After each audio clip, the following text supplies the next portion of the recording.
10 o'clock. News this hour from townhall.com. I'm Michael Harrington. Former President Trump campaigned for Republicans in Pennsylvania on Saturday, holding up the Democratic economic record for scrutiny. Inflation is costing the typical household nearly $800 every single month. Congratulations. What are we doing? Mr. Trump will be in Miami for a rally later today. Tomorrow it's Ohio, then on to Election Day on Tuesday.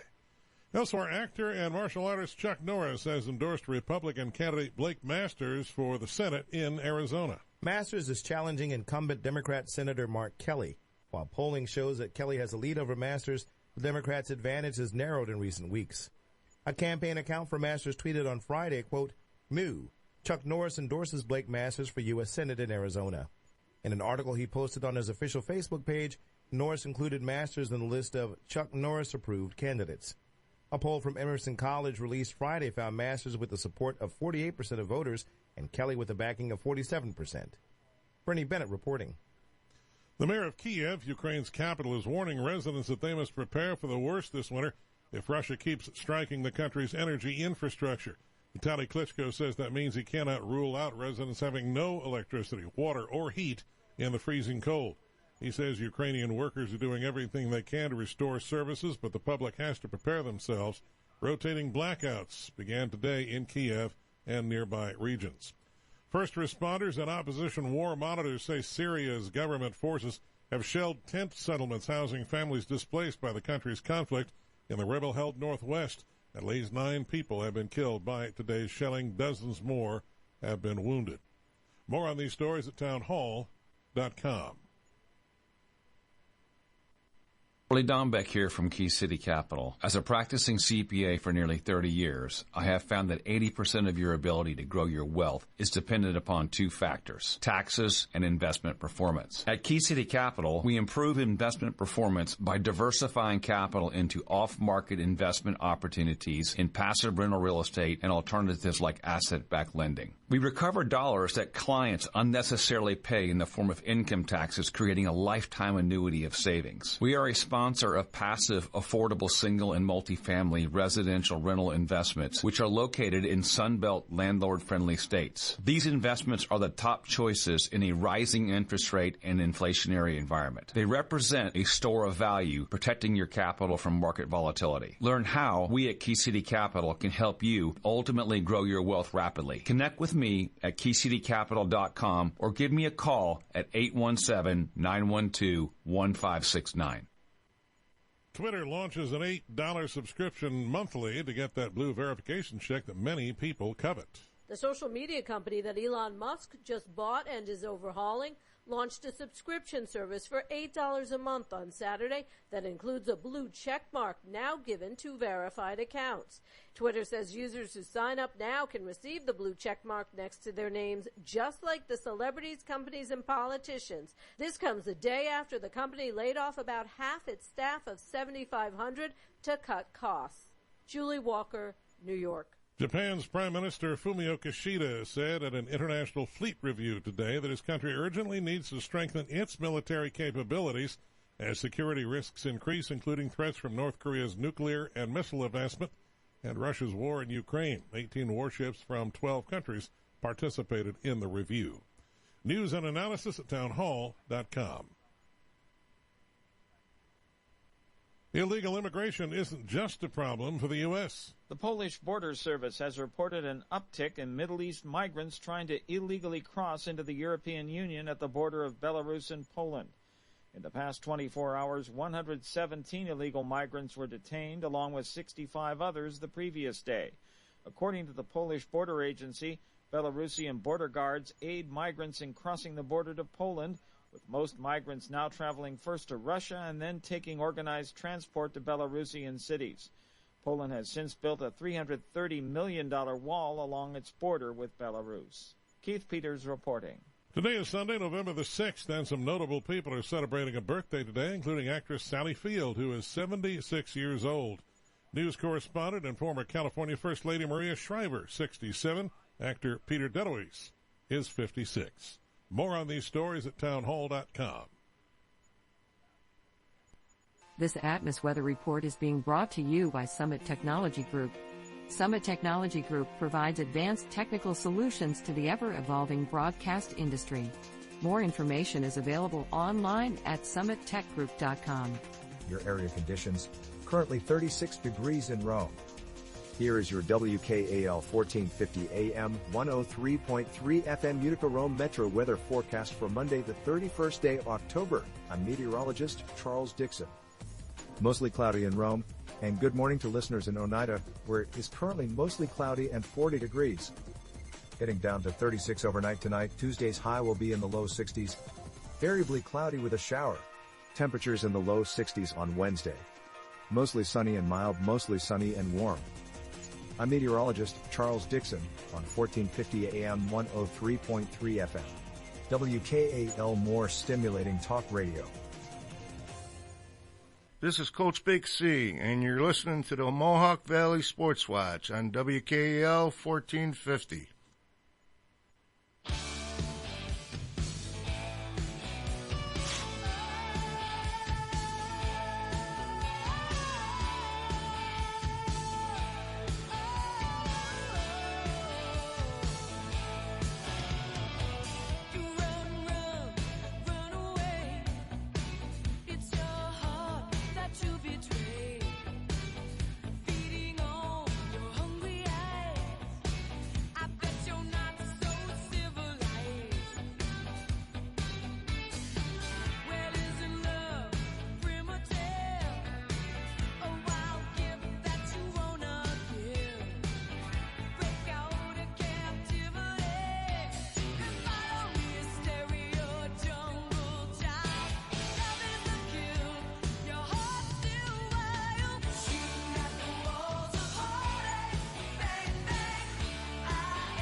Well, Pags tried it.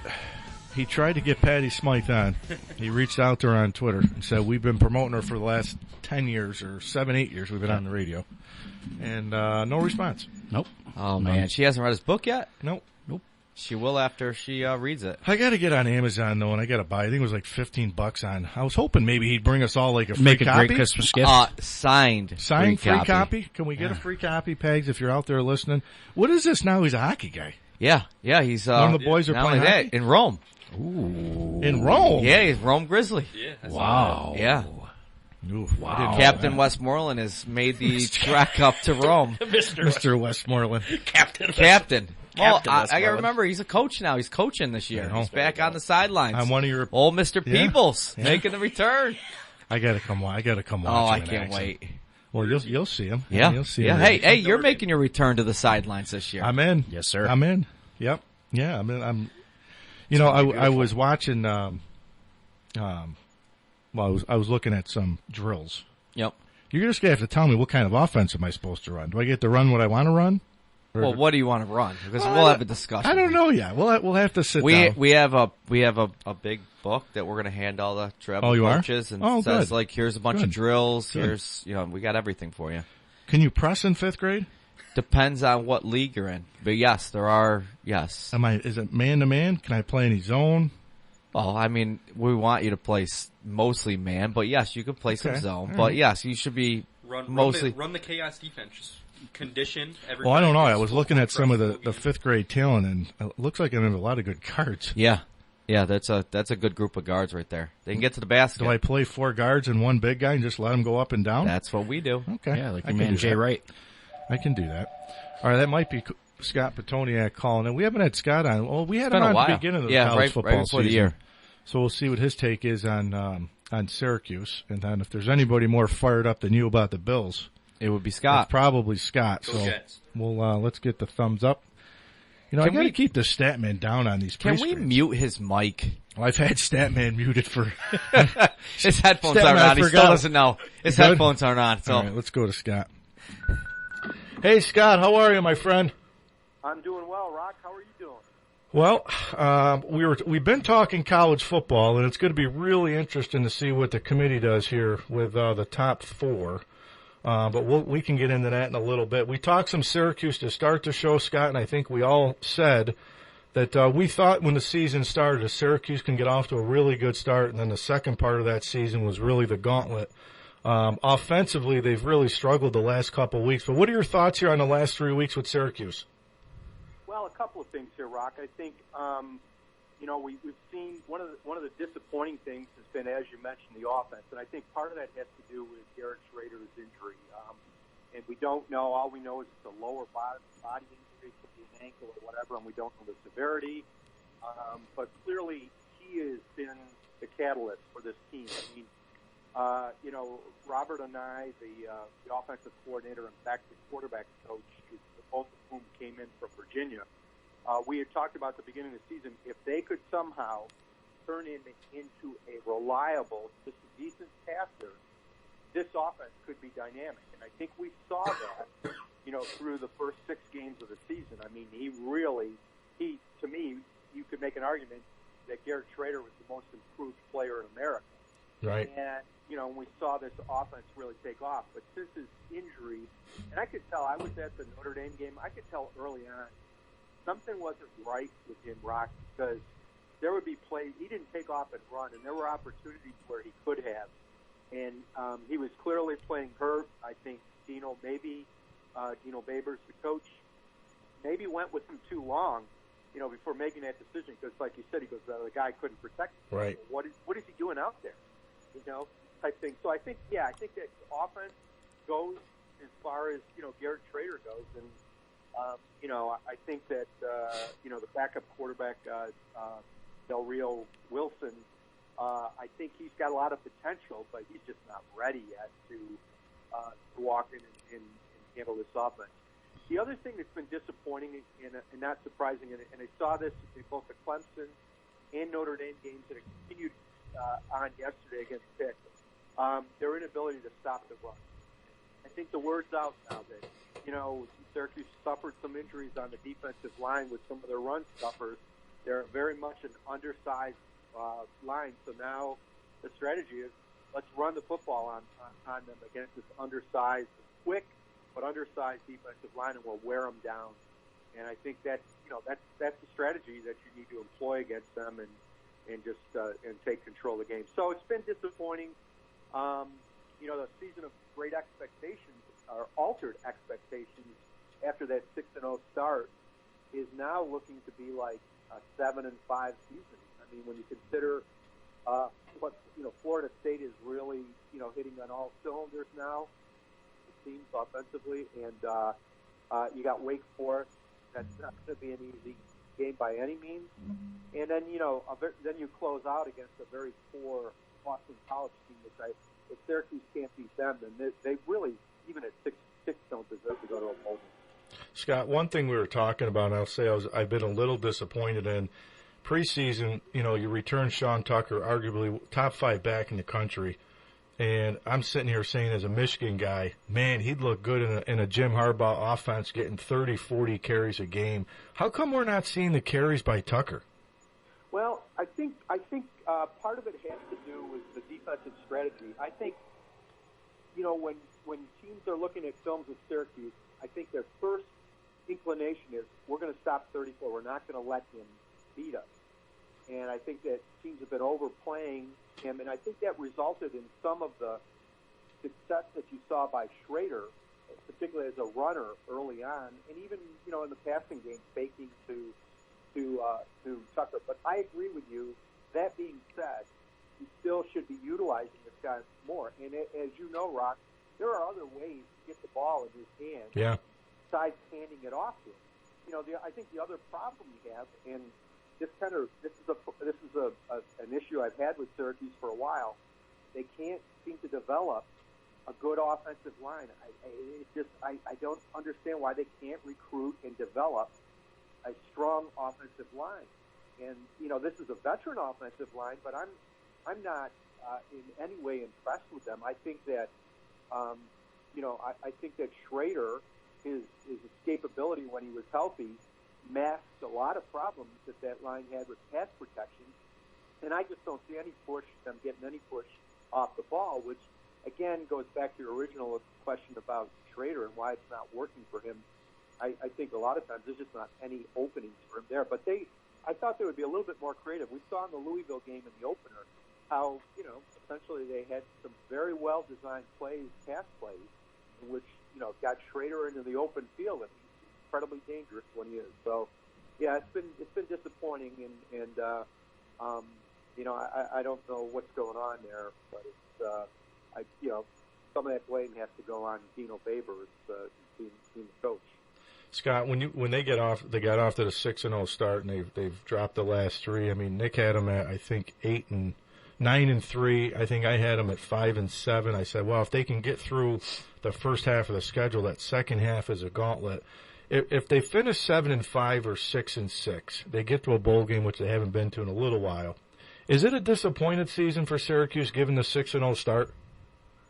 It's a disappointing season, yeah. Because, like I said, like you, I was looking probably at 5-7 as well going into this year. But I did say, like, if they are able to change the throwing motion to make Garrett Schrader into a better passer, all bets are off because they could be very dynamic offensively, given him and Tucker and big wide receiver / tight end, Gadsden. But now, like our expectations change as seasons unfold, and so we have this surprising start. Like, wow, they've beaten some decent teams. They've been entertaining. They can score points. There's something at work here, and now that's kind of fallen down again. And so it's funny, like we had to raise our expectations after they get off to this great start.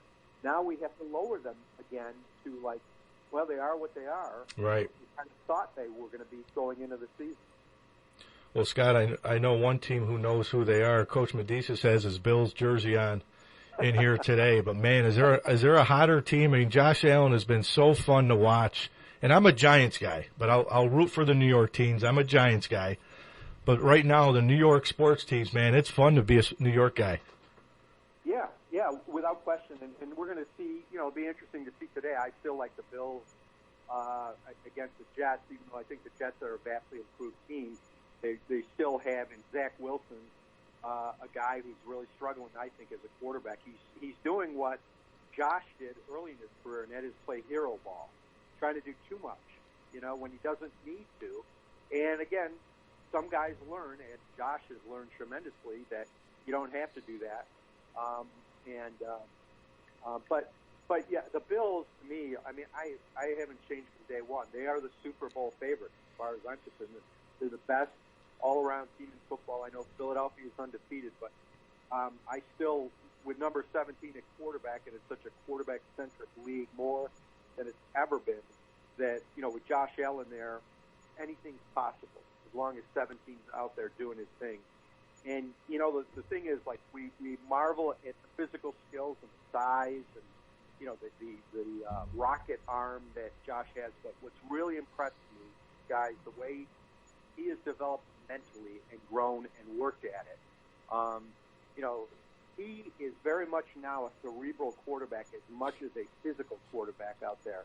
And I'll give you a perfect example. Like the Packers, it wasn't a bad defense. I mean, they had 7 or 8, first-round draft picks on the defensive side of the ball, and he just toyed with them. They pressured him more than probably any team has attempted to, and they played right into his hands. I mean, I think he was like 6 of 8 for 166 yards and 2 scores on plays in which he was pressured, and that tells me he is a really bright guy now. It's all clicked in for him. He's in the prime, and I wrote a column, a few weeks ago about we're watching athletic races right now because anything is possible with this guy in a football field, and you may see things that you've never seen before because it's all there. The physical, the mental, and emotional aspects of the game. They're all working in concert for Josh right now. And Scott, while he's been fun to watch, I mean, the addition of Von Miller, right now, I believe they're the top scoring defense in the NFL. But how much of, the addition of Von Miller, how much of an addition is that going to help them the rest of the way? That was huge. Yeah, I think the thing about Von Miller is he is, what he has been what they've wanted him to be, a closer, right? He is going to, he's up there in years, but still has the capacity to make plays when they count the most. We saw that in the Super Bowl, right? I mean, with the Rams and stuff. So he's that type of player. The other thing I really like about him, guys, is that he is such a tremendous person and mentor to the younger guys. And we're seeing guys like, Greg Rousseau is a freakish athlete. And, I mean, the sky's the limit for him at defensive end. I mean, he's long and lean and, he's got tremendous reach and stuff. And I just think that guy, keep watching him down the road. But that's part of the legacy of Von Miller. He's a really, really good guy. He's a fun and interesting guy to deal with. And I think he's just been, a lot of times when you get a guy with 2 Super Bowl rings, a first ballot Hall of Famer coming to your team, it doesn't always mesh. You get big-time people, big league people. That's not him at all. And he's a really, I think the Bills and Brandon Beane deserves so much credit for putting this team together. I mean, it's a master plan that he's had, and it's all unfolded perfectly. And obviously, I keep coming back to number 17, but you got to find the quarterback. They finally found the quarterback. Scott, the last thing I was going to ask you is when you look at that AFC, you look at Baltimore likes to run the football. Tennessee, obviously, with Henry, likes to run the football. And then, obviously, Kansas City with Mahomes. Is Kansas City still the biggest threat to the Bills, or is Tennessee, Baltimore with those run games and Lamar Jackson? Nick's saying the Dolphins over here. I don't even have them in here, but is Kansas City still the biggest threat? Kansas City to me is the only threat, and the reason I say that is because, like Josh Allen, Patrick Mahomes, you can have him perfectly defensed, and he will do something that you've never seen before on a football field to beat you. Whether it's throwing left-handed, or throwing the submarine pass, whatever it is, been out of trouble. So that's the only one that really, really seriously worries me. In the past, Rock, I would be concerned about those teams you mentioned, like Tennessee and Baltimore, with their run game. But I'm not anymore because, again, Brandon Beane addressed that. I mean, Tim Settle is a backup lineman, and they do that. They do their rotational defensive line there with several guys coming in. He's been great, and they're now a stout team against the run. You can't run at will the way that Tennessee and Baltimore did. So I'm just, to me, and God forbid, but to me the only thing that can stop the Bills is going to be an injury. I really believe that, and an injury to number 17, because they've overcome a rash of injuries already. They're going to get Tre'Davious White back, and hopefully he will be the player he was. We'll see. But I'm not concerned really about other teams. You did mention Kansas City is the only one that I could see, and I don't think they're as good a team as they've been. Scott, last thing I got for you, back to college. Who's your top 4 when the rankings come out on Tuesday? Who you like? Top 4. Well, Georgia, obviously. I'm not sure. I'm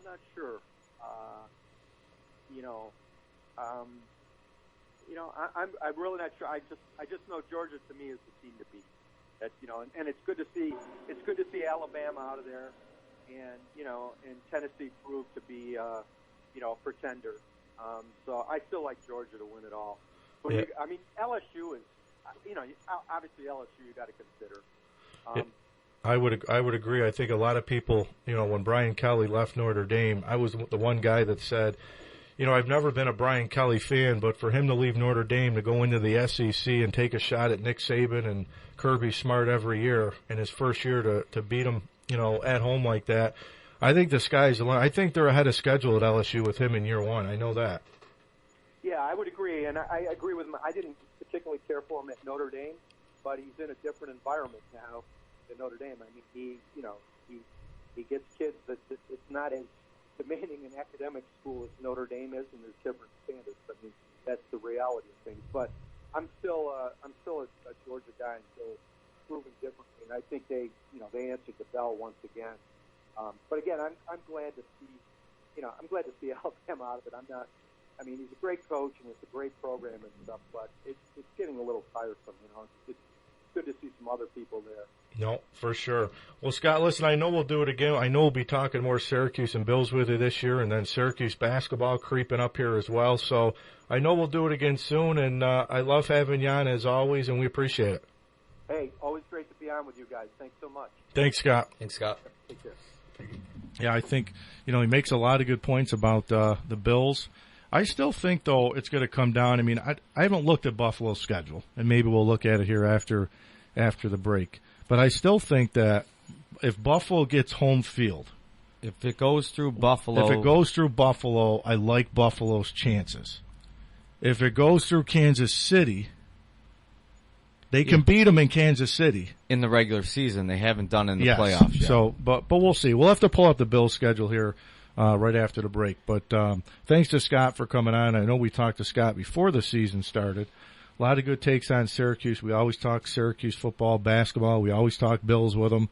So we'll probably have him on again, probably before the holidays when the season's coming to an end. But, yeah, I was just saying Tennessee, Baltimore. I know you mentioned Miami. The Ravens with 3 losses, they've led in all those games. Yep. I think they've looked really well at times. But outside of Buffalo, really, and Kansas City, I know you have Philly in the NFC. To me, so far, the NFL's been kind of boring. See, again, I'll throw Miami in, and I'm definitely not a Miami fan by any means. But, again, that's a team that did beat Buffalo. They did it with Tua getting knocked out of the game.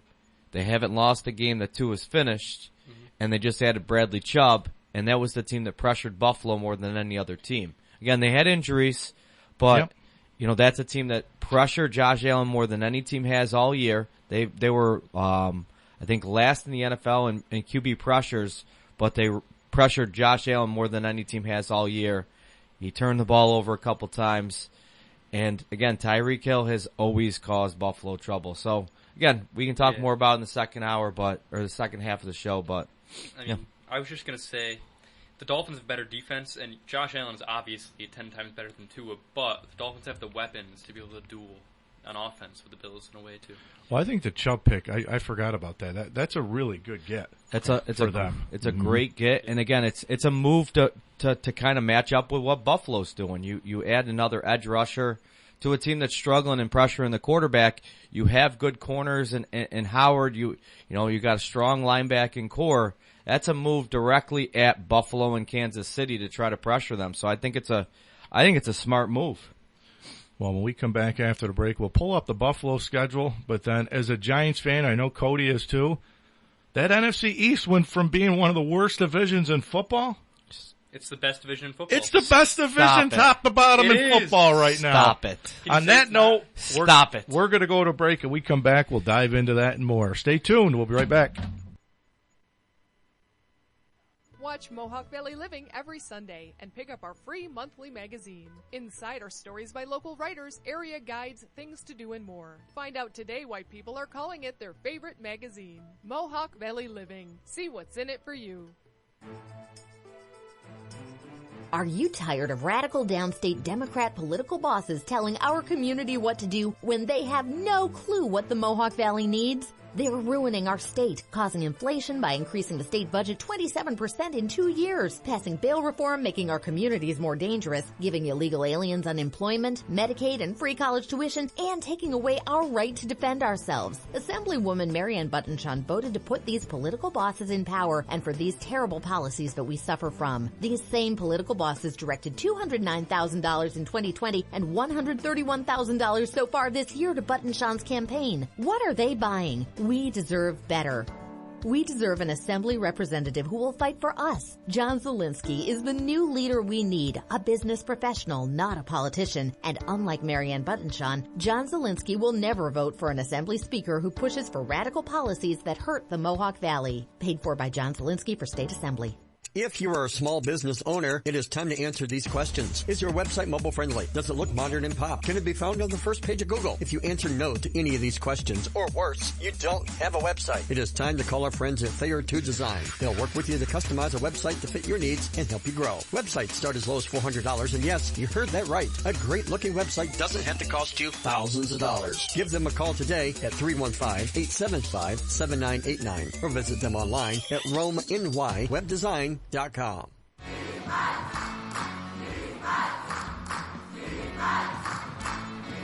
Hey everybody, this is the coach from the Mohawk Valley Sportswatch. Join myself, Pete Pagsman Pagliaro. Talk Radio 1450. With SRN News, I'm Michael Harrington in Washington. Home Depot workers in Philadelphia voted against forming the first store-wide labor union at the world's largest home improvement retailer last night, a loss for a fledgling movement to organize at major U.S. companies. The National Labor Relations Board says workers voted 165 to 51 to reject forming a union to represent 274 employees at the store. Twitter has announced a subscription service for $7.99 a month that includes a blue check, now given only to verified accounts. It comes as new owner Elon Musk works to overhaul the platform's verification system just ahead of the midterm elections. And President Biden is being criticized by a powerful Democrat. West Virginia Senator Joe Manchin says the president shouldn't be talking about closing down coal mines as he is. This is SRN News. Charlie Dombeck here from Key City Capital. As a practicing CPA for nearly 30 years, I have found that 80% of your ability to grow your wealth is dependent upon two factors: taxes and investment performance. At Key City Capital, we improve investment performance by diversifying capital into off-market investment opportunities in passive rental real estate and alternatives like asset-backed lending. We recover dollars that clients unnecessarily pay in the form of income taxes, creating a lifetime annuity of savings. We are a sponsor of passive, affordable single and multifamily residential rental investments, which are located in Sunbelt landlord-friendly states. These investments are the top choices in a rising interest rate and inflationary environment. They represent a store of value, protecting your capital from market volatility. Learn how we at Key City Capital can help you ultimately grow your wealth rapidly. Connect with me at keycitycapital.com or give me a call at 817-912-1569. The current temperature, 71 degrees. SRN Sports, I'm Ron the Rockster. Let's go right to the scoreboard in Major League Baseball. The Houston Astros pick up their second World Series championship in franchise history with a 4-1 win over Philadelphia in 6 games. Dusty Baker getting his first ring as a manager in 25 years on the bench. This is the first time he gets one. He also has one as a player when he played for the Dodgers. And it was Jeremy Pena picking up MVP honors. College football, number 1 Georgia beats Tennessee 27-13. Ohio State beat Northwestern. Michigan over Rutgers in a romp. Notre Dame shocks Clemson. LSU edges Alabama. TCU remains unbeaten at 9-0 with a win over Texas Tech. 8th-ranked Oregon gets their 8th straight win, this time over Colorado. It was Southern Cal beating California, and UCLA beat Arizona State. Utah over Arizona. This is SRN Sports. Continuing down the scoreboard, Texas upsets Kansas State. It was Michigan State over Illinois. Penn State beat Indiana. North Carolina rallies from a halftime deficit to beat Virginia. Kansas over Oklahoma State. Tulane beat Tulsa. NC State beat Wake Forest. Pittsburgh shocks Syracuse. Liberty over Arkansas. And UFC hands Memphis their 4th straight loss. In the NBA, it was Sacramento beating Orlando. The Boston Celtics beat the New York Knicks. Atlanta over New Orleans. Bucks beat the Thunder. Minnesota over Houston. Nuggets beat the Spurs. Suns over the Trailblazers. And the Nets beat Charlotte. In the NHL, Detroit over the Islanders. Colorado beats Columbus. Winnipeg over Chicago. Dallas beats Edmonton. Seattle over Pittsburgh. Toronto beats Boston. Arizona downs Washington. Tampa Bay over Buffalo. Vegas over Montreal, Philadelphia, New Jersey, Nashville, Los Angeles, and Anaheim all win. This is SRN Sports. This Atmos weather report is being brought to you by Summit Technology Group. Summit Technology Group provides advanced technical solutions to the ever-evolving broadcast industry. More information is available online at summittechgroup.com. Your area conditions, currently 36 degrees in Rome. Here is your WKAL 1450 AM 103.3 FM Utica Rome Metro weather forecast for Monday, the 31st day of October. I'm meteorologist Charles Dixon. Mostly cloudy in Rome, and good morning to listeners in Oneida, where it is currently mostly cloudy and 40 degrees. Getting down to 36 overnight tonight. Tuesday's high will be in the low 60s. Variably cloudy with a shower. Temperatures in the low 60s on Wednesday. Mostly sunny and mild, mostly sunny and warm. I'm meteorologist Charles Dixon on 1450 AM 103.3 FM. WKAL, more stimulating talk radio. This is Coach Big C, and you're listening to the Mohawk Valley Sports Watch on WKAL 1450. What the Rock is cooking.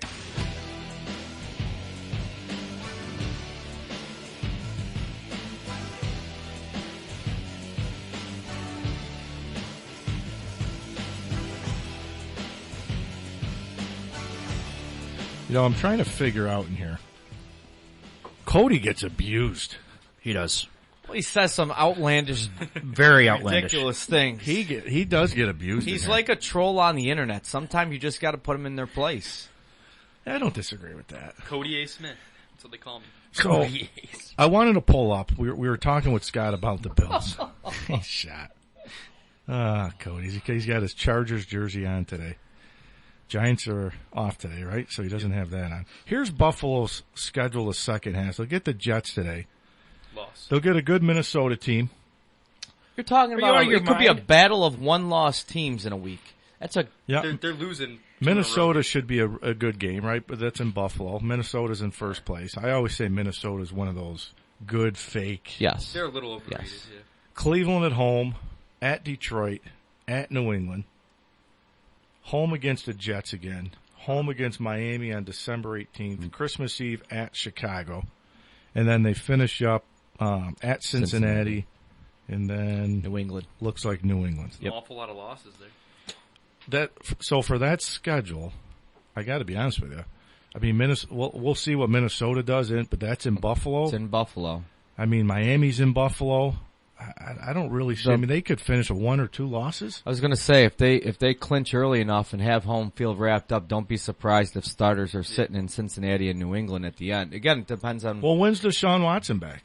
Week 13. He will not be against he's not Buffalo. Going to be back against Buffalo. That second Miami game, they get it at the right time of year because you're probably going to have snow. Well, I'm telling you right now that Miami game has been circled on the calendar since leaving Miami. So again, they'll win that one. Miami doesn't beat them in the snow in Buffalo. No. Well, I think it depends. I think that's why home field in Buffalo is so critical to this team because I mean, the Bills aren't built for the snow either, honestly, with the way they play.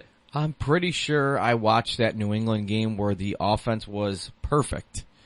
Did not kick a field goal, did not punt, and scored a touchdown on every drive. And that was the coldest game in the history of the NFL. So, again, they're fine. They're fine.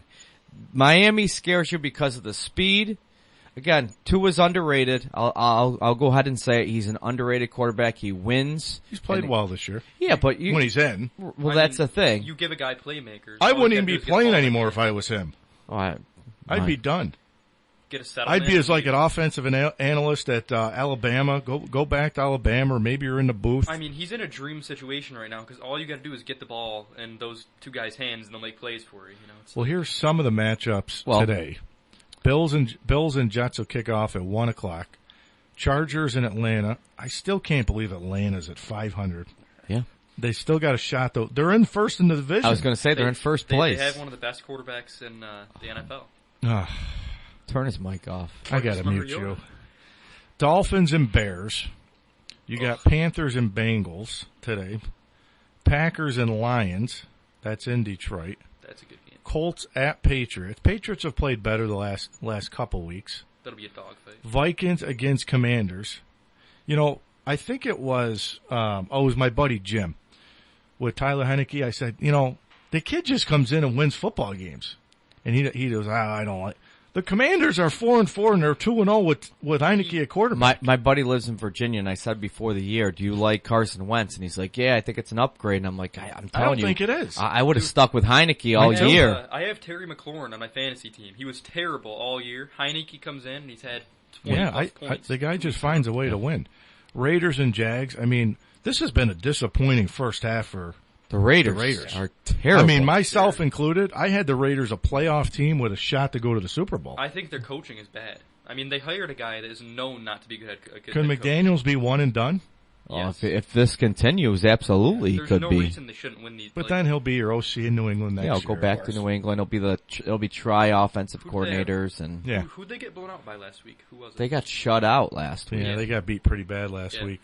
Which was like the first time that's happened all year. Yeah. All their Yeah. losses, they've all been close. Yeah. You got the Seahawks and Cardinals. How about Pete Carroll? I was just saying, how about Pete Carroll Can right we now? tip our hat to Pete Carroll How about, and Geno Smith? Geno Smith, too, yeah. 5-3, playing some good football. They'll get Arizona. How about Kingsbury, though? Oh. Is this his last hurrah in Arizona? I would think so. It's got to be, right? I mean, I would look at some of those college jobs if I was him. Well, he wasn't winning in college. That's the reality. But I think somebody would take him. Somebody Again, would, yeah. Just as an offensive If mind. not, Or he'll go to Alabama and be the offensive coordinator. I was just going to say, he can be an offensive coordinator somewhere. You got the Rams, Bucks, both needing a win today. Badly. Really bad. Those two teams stink. Tampa Bay 3-5, only a game out of the 4-4 Atlanta in the division. So that's a horrible, horrible division. Yeah. Titans and Chiefs will be a big game. This is a big line tonight. Kansas City's a 12.5-point favorite at home. Can I just say that the Titans, like, I haven't looked at their schedule, but they are, it's like the Giants, like, they're one of the weaker 2-loss teams. Like, it's not the Tennessee of the last couple of years where they pound the ball with their, like, this is an average team. It's just that division is really weak. I mean, you got Jags, the Colts are terrible, and the Texans are horrendous. So, but a 12.5-point dog tonight Kansas City? I would say so. I think Kansas City blows them out. I just do not think they win the by Titans, 3 touchdowns. Yeah. The Titans will win that division. They'll be a playoff team, but they're not very good. I mean, the only way the Titans win is if they just pound the ball, Derrick Henry, and keep the ball out of Mahomes' hands. And they've even tried that in games this year, and that hasn't really worked for them like it has in the past. But is Tannehill starting? Because last week Malik Willis made his NFL debut as a starter, and they just pounded the ball with Henry all game. Yeah. Willis isn't ready yet. Against good teams, you can't be one-dimensional. If I have Derrick Henry, I'm giving him 30-40 carries a game. That's Mike Vrabel's offense. Oh, absolutely. The play-action pass. But you got to be able to complete that play-action pass. Yeah. And that's the question. If Malik Willis can complete that pass, he's your quarterback going forward. Yeah, I don't think he's ready. I don't either. I think any line in the NFL that's double digits or more is a big line. Oh, absolutely. So to me tonight, like 12.5, like I think everybody's going to bet the Chiefs, and it's probably going to end up being a close game. Yeah, I don't see it. So here's how gambling plays. Let me just give you a couple. Here we go. Let me just give you a couple scenarios that happened here over this week. So I had, I had North Carolina yesterday -7. They get all the way down to the 1-yard line. They run the clock out. So that was a loser. I think it was it the Philly game on Thursday night where I think the line might have been 13 or 14 or 12 or 13, whatever. So they score. And there was 2 minutes to go in a game. Now, they went for 2. Yeah. What's if you kick the extra point, it's still a 2-touchdown game. They win for 2. That meant absolutely nothing. Analytics. But guess what the 2-point did? Beat the line. It beat the line. Yeah. It's analytics. So you can't tell me some of these games. It's like when you're hey, listen, again, you've coached football for a long time. Your father's coached football for even longer. You know, back in the Waterville days, when you were down 2 touchdowns and you score, was your dad going, let's go for 2 here. Let's go for 2. No, you're kicking the extra point to get to. Now everything is so analytic driven that if you score a touchdown, you go for 2 automatically. Because if you get that, a touchdown and extra point wins the game. If you don't get it, you just go for 2 the next time, and you tie the game with a 2-point conversion. But you're trying to win the game, so you go for 2. You convert that. Now you're down 6, and you kick the extra point to win the game. That's the type of stuff. I mean, where they're going for 2 there. So I'm trying to think of who the other. I think it was a MAC game. I'm looking at through the scores, and that's your first mistake betting on MAC games. It was. You know what? I think it was Rice and UTEP. It was 37-30. Rice won. UTEP was getting. He's laughing at that. UTEP was getting 4. Okay. Yep. Rice goes down the field. Okay, so it was 34-30. UTEP was getting the points. Yep. Under a minute to go in the game. Yep. Instead of just turning around and like handing it off and letting the clock run out or taking a knee, Rice is winning the game with the ball. They're throwing the ball. They threw the ball and scored a touchdown. Like, all you have to do is take a knee. The game is over. Yeah. That's funny. Well, so you didn't need a touchdown. The Right. game was over.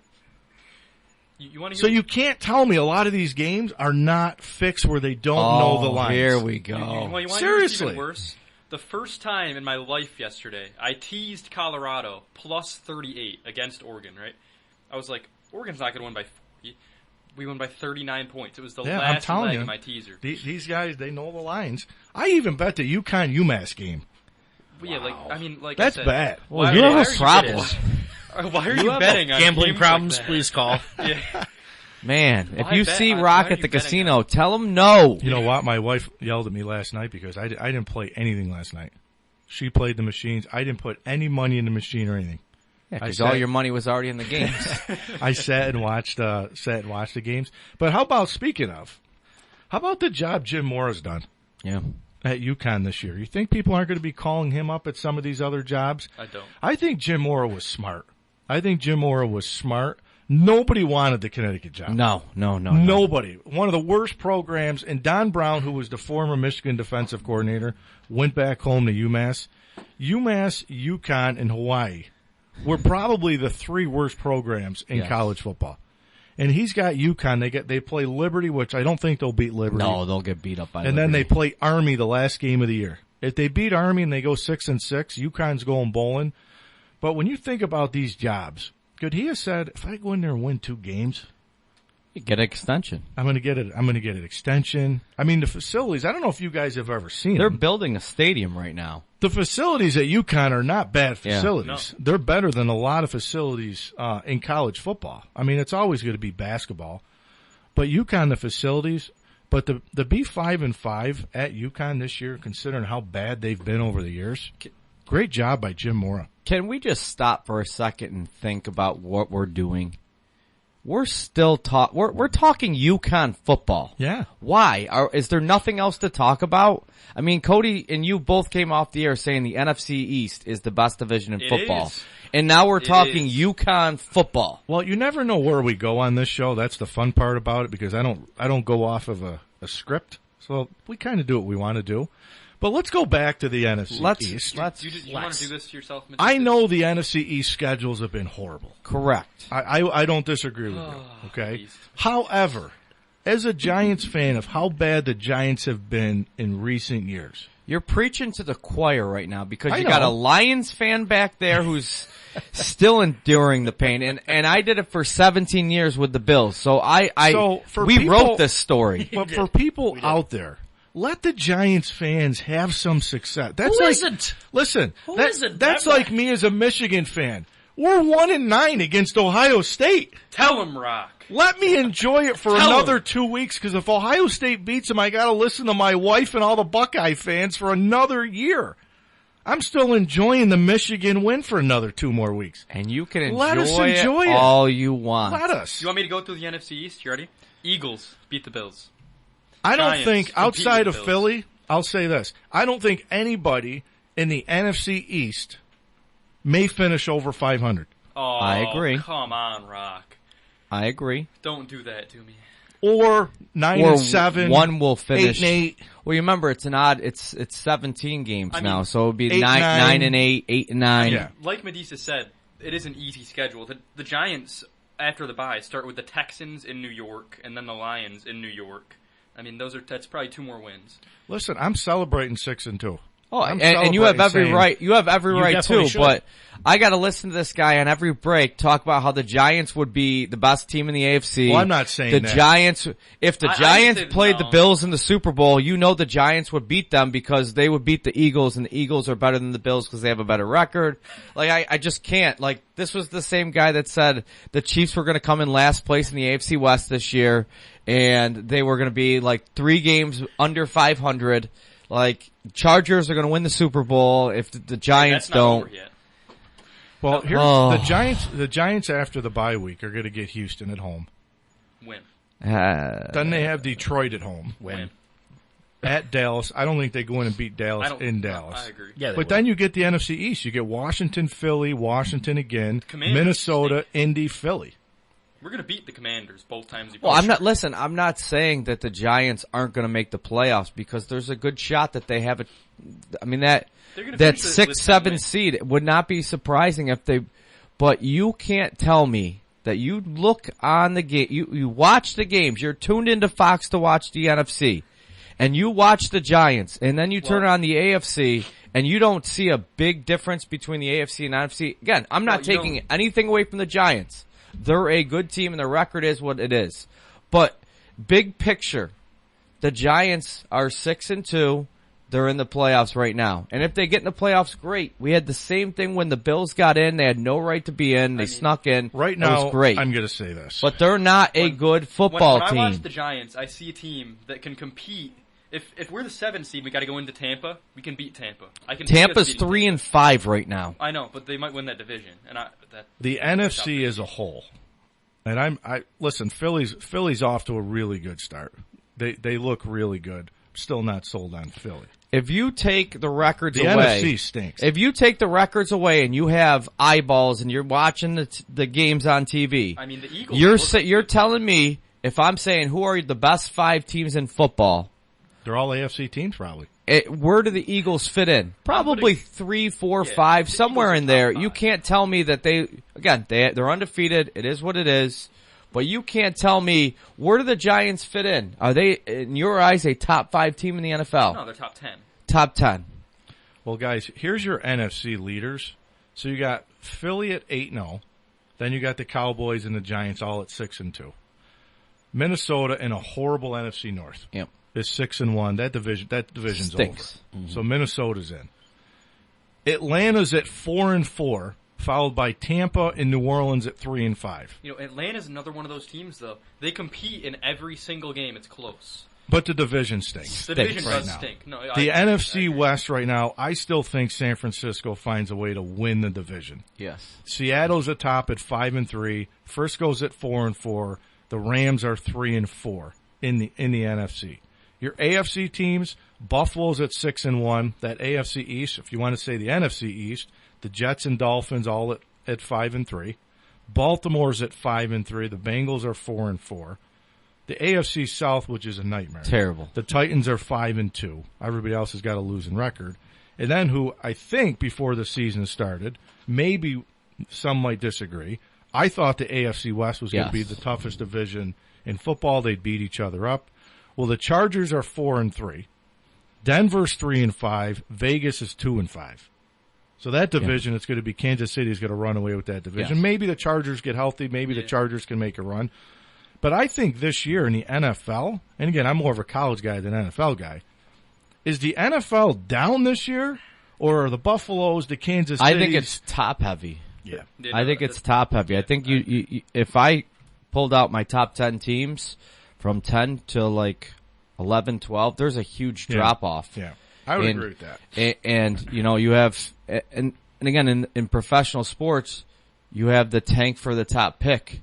And you already know that's going on. You know, Washington said, all right, Carson Wentz, we don't want to pay you. We're going to go to Taylor Heineke. The Colts, they're going with Sam Ehlinger just because they don't want to pay Matt Ryan. I mean, so you understand the situation and you're like, all right, I'm going to throw the white towel in. I'm going to play the young kid.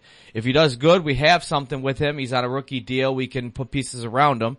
If he struggles, we're going to get a better draft pick and it's a good quarterback crew coming out in the draft. We can hit on one of those guys. But I think there's such a drop off from your top tier teams to everybody else. Especially in the AFC. Like when I look at the AFC, I see 3 teams that are far and away, like to me, the only 3 that can compete in the AFC. The NFC, you can't. Who are your 3 teams? Bills, Chiefs, and I think Miami when healthy. Okay. I thought you were going to throw the Chargers in there. No.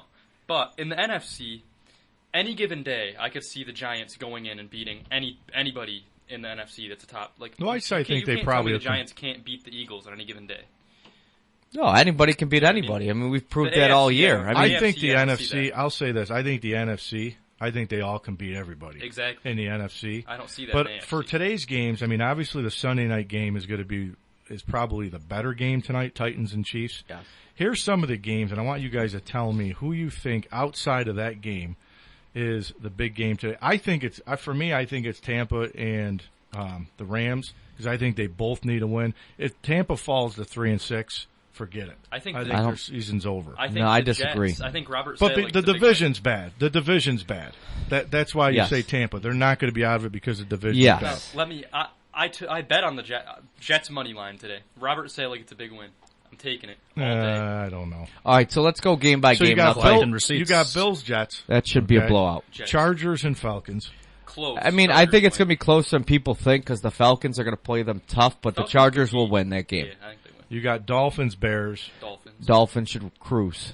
Panthers, Bengals. It should be the Bengals, but since the Panthers switched from Baker to P.J. Walker and they traded McCaffrey, all of a sudden. But Bengals at home. Yeah, Bengals. It'll be closer. Somehow they got better when they got Packers and Lions. Packers will win that game. They're going to get hot and win a bunch of games. It'll be close, though. I think it's close. Colts, Patriots. Patriots will win. No, you know what? At home. Yeah, Patriots will win that game. Yeah, if it was in Indy, I'd take Colts. Vikings, Commanders, Minnesota's only I think that's a good game. That's close. I think that's going to be a good game. I think Vikings will win, but I think that's going to be a close game because if you're Washington, you're actually in playoff contention right now. So this is, I mean, you win this game to go to 5-4, you're right in the picture. That game has 9-6 written all over it. Yeah. Well, my question is this: the Vikings are 6-1. How are you only a 3-point favorite on the road at Washington? Because they haven't beaten anybody. Exactly. Yeah. They played one good team and they got blown out. The Raiders in Jacksonville.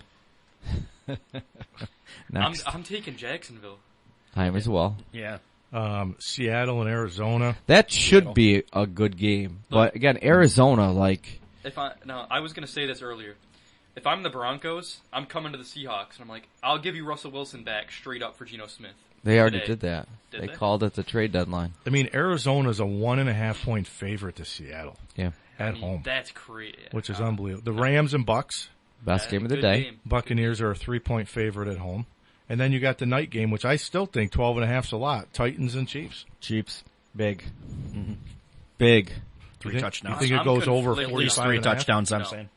I think it's... Yes. Yeah, you think it's over 45? Maybe I'll take the over tonight. No, I don't like that. In that game. I think so, because the Chiefs are going to game plan to beat... Again, it depends. Is Tannehill starting or not? I don't know. If he's not starting, then they're going to put 8 and 9 in the box and just force Willis to throw the ball. And can you name one receiver on Tennessee? No. Yeah, Robert Woods is the number 1 receiver, so it is what it is. High chance Tannehill doesn't play, it sounds like. Okay, so Willis is going to... So Kansas City's going to throw a bunch of exotic blitzes, and they're going to confuse them. And Kansas City big. Yeah. I might have to change my pick there.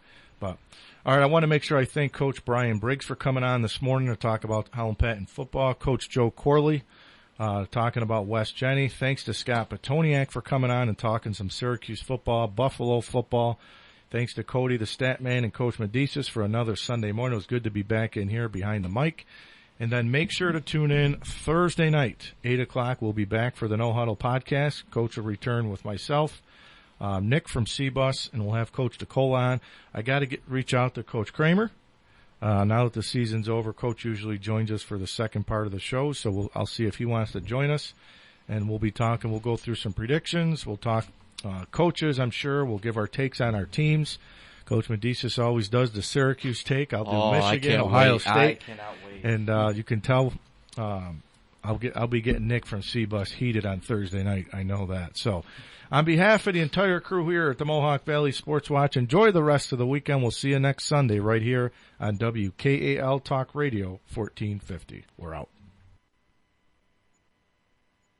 I want to get my girl some diamond earrings, but I don't know the first thing about diamonds. I was pretty clueless too, but I got Sue's engagement ring at Engelbert's Jewelers. They're the diamond authority. They helped me every step of the way. At Engelbert's Jewelers, we can answer every question you have and help you with this most special gift from your heart. In business over 100 years, we travel the globe to offer you the best diamonds available. When you think diamonds, think Engelbert's. West Dominic Street in Rome and in the New Hartford Shopping Center. 337-3100 and 797-5700. Step up to the plate and drive a great deal off the lot today at Nye Automotive Group in Oneida and Rome. Talk about a great team. This level of care really puts Nye Automotive Group ahead. Yes, Nye Automotive Group's been on a roll with game-winning pricing all season long on an all-star lineup of Ford, Toyota, Scion, Buick, GMC, and Volkswagen vehicles. Looks like we're in for a great season, folks. It's time to play ball. Visit Nye Automotive Group in Oneida and Rome or online at nyeauto.com and come see why. It's gotta be Nye. Can you remember the last time you Talk Radio 1450 AM, 103.3 FM, WKAL, Rome, Utica, Syracuse, New York. Time now.